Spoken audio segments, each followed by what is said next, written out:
Abategesi b'ekivulu kya Kampala bali mu keetalo okutegekera bannakampala bwe banaabinikira amasejjere. Wetutuukidde ku luguudo lwa Jinja Road ng'ebituuti awanaasanyusibwa abalabi zitandise okutegekebwa nga ne weema awanaayolesebwa ebyamaguzi eby'enjawulo zisimbiddwa. Wabula abagoba b'ebidduka si basanyufu n'ekyokuggala enguudo kubanga kyakubafiiriza nnyo naddala mu kiseera kino ng'ensimbi zakkekwa. Suubira nti abantu abaafuna obuzibu mu biseera ebisinga obungi bandibadde abantu abatambula banva walanga bannakyalo ng'eyo kwegamba ng'atuuka okujja ayagala omutwala awantu kyokka nga naawe tolinawo omuyisa olwajjaamu olw'okuba nti enguudo zisibiddwa.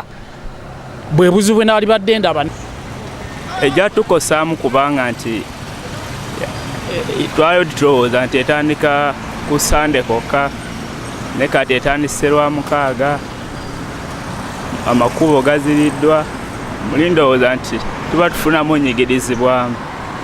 Tetulina nnyo kyetuyamba ate era festival byebikujjuko by'ekibuga si kyekikulu essaawa zino. Waliwo ebisaana okukolako amakubo nga mabi nnyo byandibadde birowoozebwako okusinga okulowooza ku festival ezo.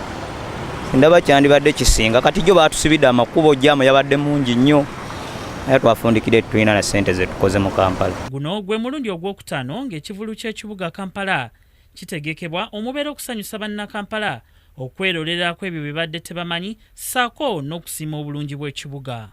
Ku Kingdom TV, Ssenyonga Beka Mulinde amalindirire. This is Kingdom TV.